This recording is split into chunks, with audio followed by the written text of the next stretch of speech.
Kelinlar hozirgi paytda necha yoshda erga tegadi masalan? 18 yoshdan boshlanadi, 20, 22, 25 yoshda ham erga tegishadi. O'rtacha 20 yil deb olaylik. Qiz 20 yil ota-onasi bilan birga yashaydi. 20 yil. Bu uyni hamma qonun qoidasini u yoddan biladi. Otasiga nima yoqadi, nima yoqmaydi va yangi xonadonga ko'chib boryapti, kelin bo'lib boryapti, turmushga chiqib. Endi tasavvur qilaylik-da, masalan, o'rtacha ayol kishi bir inson 70 yil yashaydi desak hamda, o'rtacha, kimdir ko'proq, kimdir kamroq 70 yil yashayapti.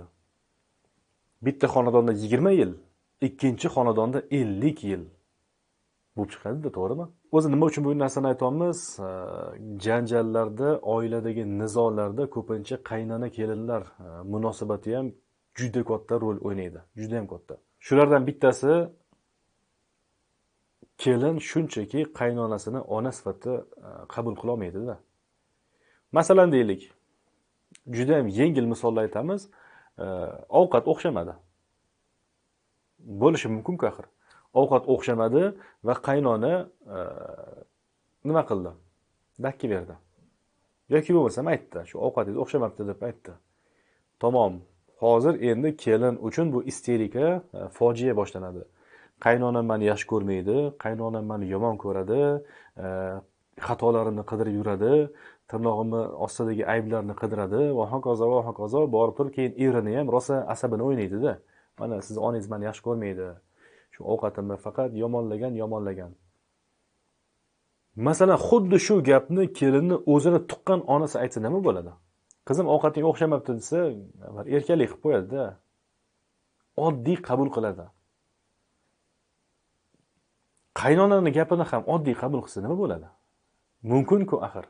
To'g'ri, biz erkaklarga bu narsani gapirish juda ham oson. Biz ayol kishi bo'la olmaymiz, o'tdagi o'tayotgan hissiyotlarni his qilmaymiz. Insonning ichidan o'tayotgan narsalarni. Lekin oddiy qabul qilish kerak hamma narsani. Qaynotam menga ayblarimni aytaveradi, qaynonam ayblarimni aytaveradi, kechirib qo'yasiz-ku, lekin siz bitta xonadonda 20 yil yashayapsiz, bu yerda nima gap so'zlarni eshitmagansiz. Ota-onangizdan kaltak ham yegansiz, so'kish ham eshitgansiz, hamma narsa bo'lib o'tganda, lekin siz ularni kechirib kelgansiz. Bu meni ota-onam degansiz-da. Xuddi shu narsani qaynota-qaynona gapiradigan bo'lsa, qiyomat boshlanadi. Bechora erlarni asablari buziladi keyin. Sizni onangiz deydi, sizni otangiz deydi. Hurmatli ayollar, biz sizlarni yaxshi ko'ramiz. Oilada tinchlik bo'lishligini tarafdorimiz. Har bitta xonadonda janjal bo'lmasin. Endi sizlarga ko'p narsa bog'liq aslida. Ayollarga juda ham ko'p narsa bog'liq. Shulardan bittasi sal fe'linglarni kengroq qilinglar. Fe'linglarni kengroq qilinglarda xuddi shu narsani ota-onadek eshitsanglar, qabul qilsanglar, oson ketadi. Aytayapmiz, bu masalan 20 yil bitta xonadonda ulg'ayib katta bo'lib turmushga chiqish va ikkinchi xonadonda ildiz otib ketish bo'ldi. Bu sizni otangiz, bu sizni onangiz, eringiz, aka, uka, hamma narsa. Bular begona emas. Qaynota ota bo'la oladi. Qaynona ona bo'la oladi. Alloh hammamizni xonadonlarimizga tinchlik, xotirjamlik ato qilsin. Qaynona kelin masalasiga biz yana alohida to'xtalamiz keyingi mavzuda. Bundan boshqa hozir mavzular ham chiqarib qo'yganmiz.